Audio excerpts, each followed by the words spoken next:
Olá, leitores da Bíblia, bem-vindos ao dia 301. Eu sou a Tati Camargo, do Mulheres com Fé, e juntos estamos lendo a Bíblia por completo, com apenas 15 minutos por dia e alguns minutos adicionais para um mini estudo bíblico. Hoje eu vou ler para vocês Lucas, capítulo 16 e 17, e tenho certeza que será uma bênção para as nossas vidas na leitura de hoje. Antes de eu começar com uma oração, se você ainda não segue Mulheres com Fé .oficial, faça isso hoje mesmo. Nós vamos começar depois uma nova jornada em 2026 e eu já quero te convidar para participar desta incrível jornada da leitura da Bíblia. A palavra de Deus nós temos que ler todos os anos, todos os dias. São muitas histórias, são muitos detalhes. E quanto mais nós lemos a palavra de Deus, mais nós vamos internalizando as verdades do Senhor para nós. Uma vez eu vi uma senhora dizendo que ela tinha lido a Bíblia já 65 vezes. Todo ano ela lia a Bíblia por completo. E eu quero estar com você no próximo ano também, lendo a palavra de Deus. Vamos fazer a nossa oração para nós iniciarmos a leitura de hoje. Senhor Deus, amado Pai, muito obrigada pela vida, muito obrigada pela sua bondade, pela tua fidelidade, pela tua provisão. Obrigado por ser um Deus compassivo, um Deus amoroso, um Deus presente. Obrigado, Senhor, pela oportunidade que temos de ter acesso à tua palavra e nos relacionarmos com o Senhor. Que o teu Espírito Santo nos ensine a tudo que nós fomos ler hoje, que a tua palavra seja revelada através do Espírito Santo para que nosso coração seja alinhado com o seu coração. Trabalhe em nossas vidas, proteja as famílias aqui representadas, abençoe cada pessoa que está ouvindo este áudio e que a tua palavra seja um divisor na vida dessas pessoas, para que elas possam seguir com o propósito que o Senhor tem para elas. Em nome de Jesus. Amém. Lucas capítulo 16. A parábola do administrador astuto. Jesus disse aos seus discípulos: o administrador de um homem rico foi acusado de estar desperdiçando os seus bens. Então ele o chamou e lhe perguntou: que é isso que estou ouvindo a seu respeito? Preste contas da sua administração, porque você não pode continuar sendo o administrador. O administrador disse a si mesmo: meu senhor está me despedindo. Que farei? Para cavar não tenho força e tenho vergonha de mendigar. Já sei o que eu vou fazer para que, quando perder o meu emprego aqui, as pessoas me recebam em suas casas. Então chamou cada um dos seus devedores do seu senhor. Perguntou ao primeiro: quanto você deve ao meu senhor? 100 potes de azeite, respondeu ele. O administrador lhe disse: tome a sua conta, sente-se depressa e escreva 50. A seguir ele perguntou ao segundo: e você quanto deve? 100 tonéis de trigo, respondeu ele. Ele lhe disse: tome a sua conta e escreva 80. O Senhor elogiou o administrador desonesto porque agiu astutamente, pois os filhos deste mundo são mais astutos no trato entre si do que os filhos da luz. Por isso eu lhes digo: usem a riqueza deste mundo ímpio para ganhar amigos, de forma que, quando ela acabar, estes o recebam nas moradas eternas. Quem é fiel no pouco, também é fiel no muito. E quem é desonesto no pouco, também é desonesto no muito. Assim, se vocês não forem dignos de confiança em lidar com as riquezas deste mundo ímpio, quem lhes confiará as verdadeiras riquezas? E se vocês não forem dignos de confiança em relação ao que é dos outros, quem lhes dará o que é de vocês? Nenhum servo pode servir a dois senhores, pois odiará um e amará outro, ou se dedicará a um e desprezará outro. Vocês não podem servir a Deus e ao dinheiro. Os fariseus, que amavam o dinheiro, ouviam tudo isso e zombavam de Jesus. Ele lhes disse: vocês são os que justificam a si mesmos aos olhos dos homens, mas Deus conhece o coração de vocês. Aquilo que tem muito valor entre os homens é detestável aos olhos de Deus. Outros ensinamentos. A lei e os profetas profetizaram até João. Desse tempo em diante estão sendo pregadas as boas novas do reino de Deus, e todos tentam forçar a sua entrada nele. É mais fácil os céus e a terra desaparecerem do que cair da lei o menor traço. Quem se divorciar da sua mulher e se casar com outra mulher estará cometendo adultério, e o homem que se casar com uma mulher divorciada estará cometendo adultério. O rico e Lázaro. Havia um homem rico que se vestia de púrpura e de linho fino, e vivia no luxo todos os dias. Diante do seu portão fora deixado um mendigo chamado Lázaro, coberto de chagas. Este ansiava comer o que caía da mesa do rico. Até os cães vinham lamber suas feridas. Chegou o dia em que o mendigo morreu, e os anjos o levaram para junto de Abraão. O rico também morreu e foi sepultado. No Hades, onde estava sendo atormentado, ele olhou para cima e viu Abraão de longe, com Lázaro ao seu lado. Então o chamou: Pai Abraão, tem misericórdia de mim e mande que Lázaro molhe a ponta do dedo na água e refresque a minha língua, porque estou sofrendo muito neste fogo. Mas Abraão respondeu: Filho, lembre-se de que durante a sua vida você recebeu coisas boas, enquanto que Lázaro recebeu coisas más. Agora, porém, ele está sendo consolado aqui e você está em sofrimento. E além disso, entre vocês e nós há um grande abismo, de forma que os que desejam passar do nosso lado para o seu ou do seu lado para o nosso não conseguem. Ele respondeu: Eu te suplico, pai, manda Lázaro ir à casa de meu pai, pois tenho 5 irmãos. Deixa que eles os avise, a fim de que eles não venham também para este lugar de tormento. Abraão respondeu: Eles têm Moisés e os profetas que os ouçam. Não, pai Abraão, disse ele, mas se alguém dentre os mortos fossem até eles se arrependeriam. Abraão respondeu: Se não ouvem a Moisés e os profetas, tampouco se deixarão convencer, ainda que ressuscite alguém dentre os mortos. Lucas capítulo 17. O pecado, a fé e o dever. Jesus disse aos seus discípulos: É inevitável que aconteçam coisas que levem o povo a tropeçar, mas ai da pessoa por meio de quem elas acontecem. Seria melhor que ela fosse lançada no mar com uma pedra de moinho amarrada no pescoço, do que levar um desses pequeninos a pecar. Tome cuidado. Se o seu irmão pecar, repreenda-o. Se ele se arrepender, perdoe-lhe. Se pecar contra você 7 vezes ao dia, e 7 vezes voltar a você e disser: Estou arrependido, perdoe-lhe. Os apóstolos disseram ao Senhor: Aumenta a nossa fé. Ele respondeu: Se vocês tiverem fé do tamanho de uma semente de mostarda, poderão dizer a esta amoreira: Arranque-se e plante-se no mar, e ela lhes obedecerá. Qual de vocês que, tendo um servo que esteja arando ou cuidando das ovelhas, lhe dirá: Quando ele chegar do campo, vem agora e sente-se para comer? Ao contrário, não dirá: Prepare o meu jantar, apronte-se e sirva-me enquanto como e bebo. Depois disso você pode comer e beber? Será que ele agradecerá ao servo por ter feito o que lhe foi ordenado?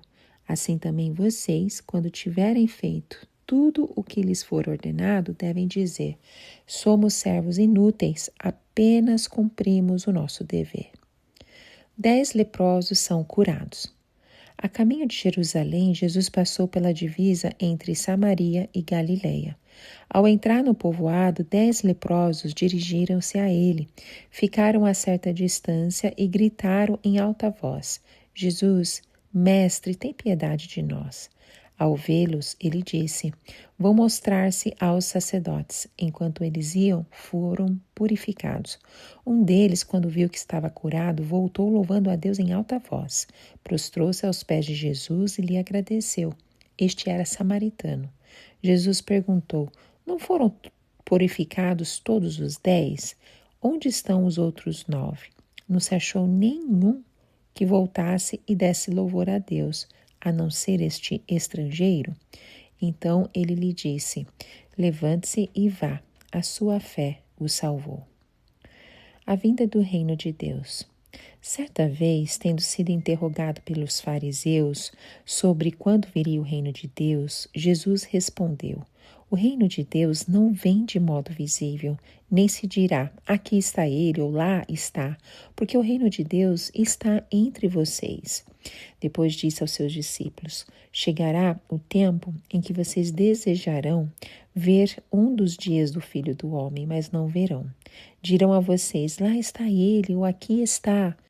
Não se apressem em segui-los, pois o Filho do Homem, no seu dia, será como relâmpago cujo brilho vai de uma extremidade à outra do céu.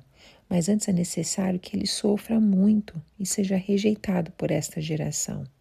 Assim como foi nos dias de Noé, também será nos dias do Filho do Homem. O povo vivia comendo, bebendo, casando-se e sendo dado em casamento, até o dia em que Noé entrou na arca. Então veio o dilúvio e os destruiu a todos. Aconteceu a mesma coisa nos dias de Ló. O povo estava comendo e bebendo, comprando e vendendo, plantando e construindo. Mas no dia em que Ló saiu de Sodoma, choveu fogo e enxofre do céu e os destruiu a todos. Acontecerá exatamente assim no dia em que o Filho do Homem for revelado. Naquele dia, quem estiver no telhado de sua casa não deve descer para apanhar os seus bens dentro de casa. Semelhantemente, quem estiver no campo não deve voltar atrás por coisa alguma. Lembre-se da mulher de Ló. Quem tentar conservar a sua vida, a perderá, e quem perder a sua vida, a preservará. Eu lhes digo, naquela noite 2 pessoas estarão numa cama, uma será tirada e a outra deixada. 2 mulheres estarão moendo trigo juntas, uma será tirada e a outra deixada. 2 pessoas estarão no campo, uma será tirada e a outra deixada. Onde, Senhor? Perguntaram eles.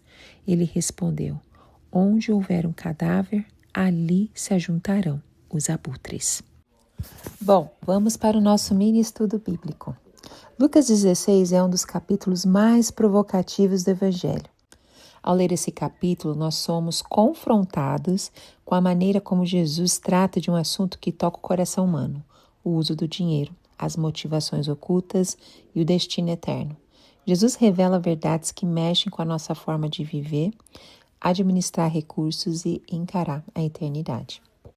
Bom, a primeira parte desse capítulo apresenta a parábola do administrador, que ao ser acusado de má gestão, ele age com astúcia para garantir seu futuro.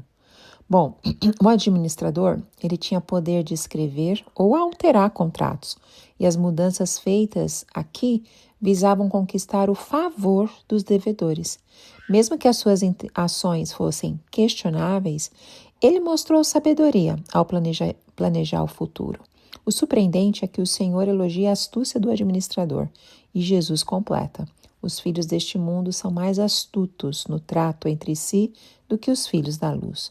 Isso não significa que Jesus aprova a desonestidade, mas Jesus valoriza a inteligência e a prudência quando usadas para um propósito maior.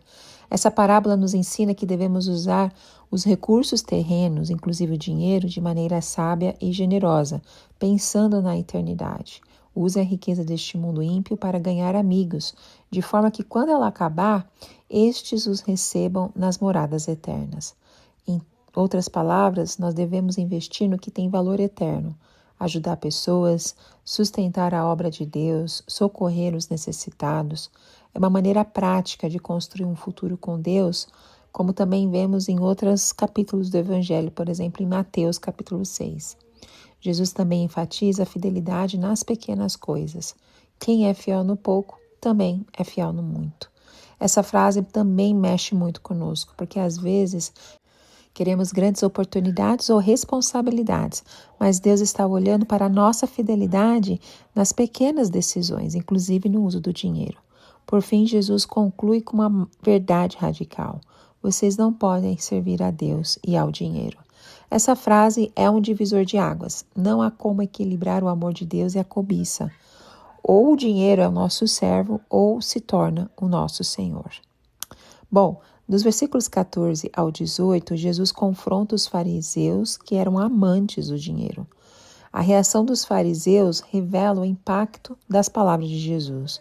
Os fariseus que amavam o dinheiro ouviam tudo isso e zombavam de Jesus.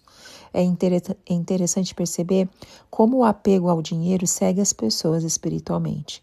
Eles tentavam manter uma aparência religiosa, mas o coração estava longe de Deus. Jesus não hesita em confrontá-los. Vocês são os que se justificam a si mesmos aos olhos dos homens, mas Deus conhece o coração de vocês. Esse versículo nos faz refletir sobre como às vezes podemos nos preocupar demais com a opinião alheia e pouco com o que Deus pensa de mim. Jesus ainda afirma que as Escrituras continuam válidas e não perdem sua autoridade. É mais fácil o céu e a terra desaparecerem do que cair da lei o menor traço. Os rabinos valorizavam tanto a lei que até mesmo as menores letras tinham importância. Jesus reforça esse princípio, mostrando que a palavra de Deus permanece, apesar das interpretações distorcidas dos fariseus.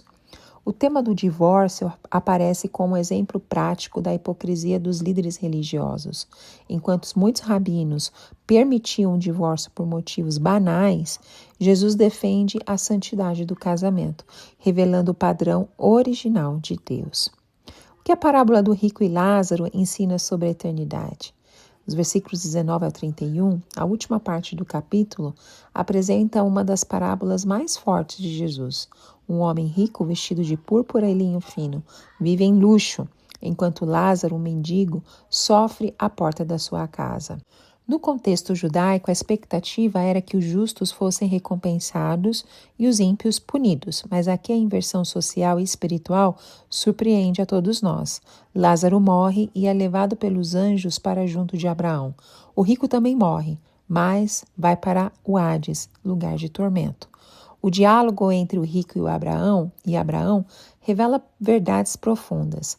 Filho, lembre-se de que durante a sua vida você recebeu coisas boas, enquanto que Lázaro recebeu coisas más. Agora, porém, ele está sendo consolado aqui e você está em sofrimento. Esta cena nos faz pensar na seriedade das escolhas que fazemos nessa vida.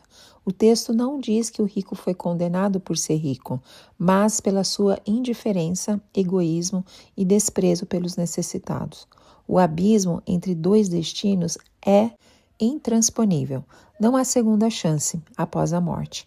O rico então suplica por seus irmãos, mas a resposta de Abraão é categórica. Eles têm Moisés e os profetas, que os ouçam.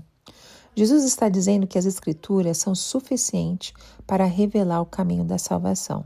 Se alguém rejeita a palavra de Deus, nenhum milagre, nem mesmo a ressurreição, o convencerá. Essa afirmação é um prenúncio da própria ressurreição de Jesus e da incredulidade de muitos, como também vemos em João, capítulo 11. Embora o capítulo 16 não apresente uma citação direta de profecias messiânicas, há conexões importantes com o panorama bíblico. A ênfase na lei e nos profetas aponta para a continuidade da revelação de Deus, como também aparece em Mateus capítulo 5, versículos 17 e 18. A ressurreição mencionada na parábola do rico e Lázaro antecipa a ressurreição de Cristo e a incredulidade persistente dos líderes religiosos. O contraste entre o rico e Lázaro ecoa os ensinos dos profetas sobre justiça social, como em Isaías 58, versículos 6 e 7. O ensino sobre o uso dos bens materiais se conecta à ética do reino apresentada em Lucas, especialmente nos capítulos 12 e 14. Ao refletir nesse capítulo, Deus nos confronta com verdades muito práticas. O nosso coração revela-se na forma como a gente lida com o dinheiro. Posso aparentar religiosidade, mas Deus vê se eu sou generoso ou ganancioso. Preciso ser sábio como o administrador da parábola, planejando o futuro com visão eterna, investindo no que agrada a Deus. A fidelidade nas pequenas coisas revela o meu caráter e abre portas para maiores responsabilidades. Não posso tentar servir a Deus e ao dinheiro ao mesmo tempo. Ou o dinheiro será meu servo ou o meu senhor. As aparências enganam, mas Deus conhece o meu coração. A palavra de Deus é suficiente. Se eu rejeito o que eu já sei das Escrituras, nenhuma experiência extraordinária me convencerá. A eternidade é uma realidade. As escolhas que faço hoje têm consequências eternas. Devo valorizar as pessoas ao meu redor e não fechar meu coração para o sofrimento alheio. Lucas capítulo 17 é um daqueles capítulos que, ao ler, vai nos confrontar profundamente, porque Jesus fala sobre tropeços, perdão, fé, gratidão e sobre o reino de Deus de uma forma muito direta e muitas vezes desconcertante. As palavras dele revelam o coração do discipulado, mas também expõem o juízo que aguarda os despreparados. Bom, o que Jesus ensina sobre tropeços e perdão? Jesus começa com uma advertência forte.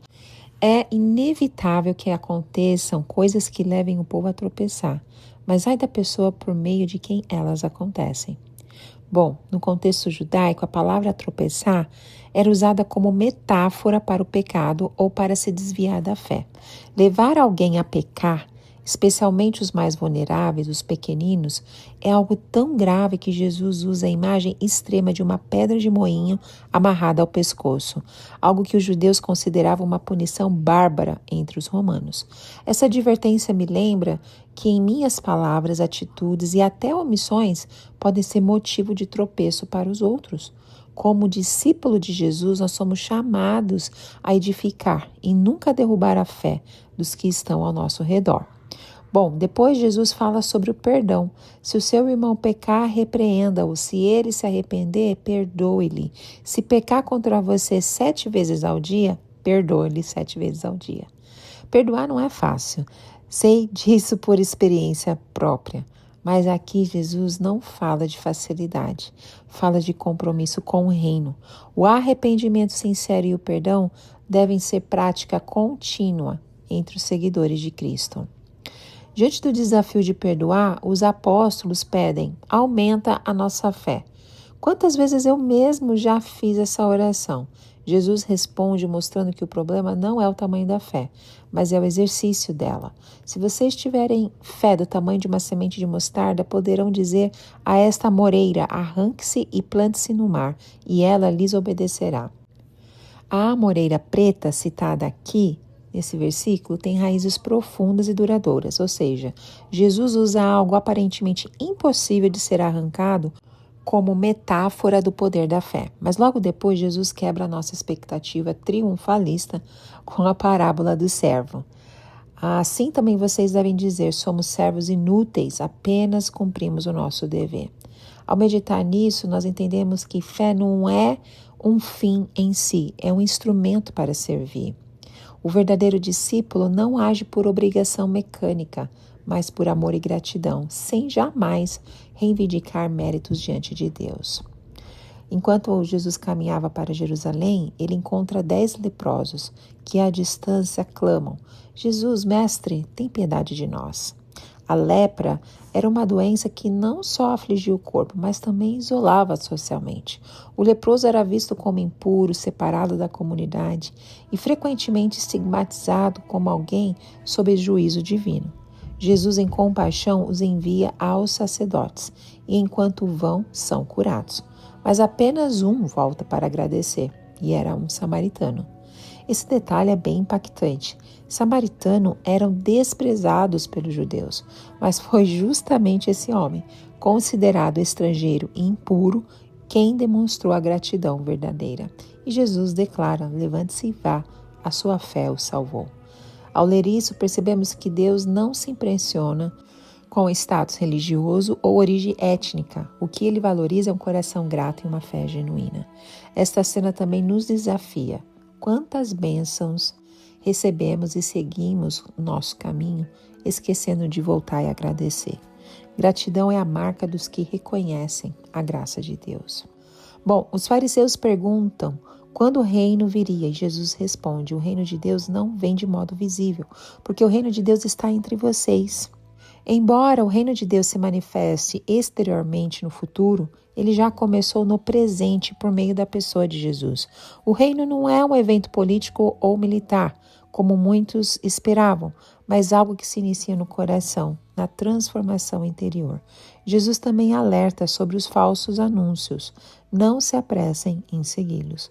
A vinda final do reino será evidente, como relâmpago no céu, mas antes disso o Filho do Homem precisa sofrer, cumprindo o padrão bíblico de que a glória é precedida pelo sofrimento, como vemos em Isaías 53. Jesus compara o fim do tempo de Noé e Ló, dias comuns de comer, beber, comprar, vender, casar, até que repentinamente veio o juízo. Essa descrição nos leva a refletir.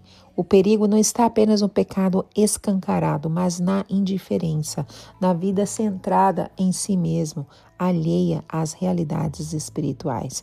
Por fim, Jesus alerta: lembrem-se da mulher de Ló. Ela olhou para trás, presa às coisas terrenas, e pereceu.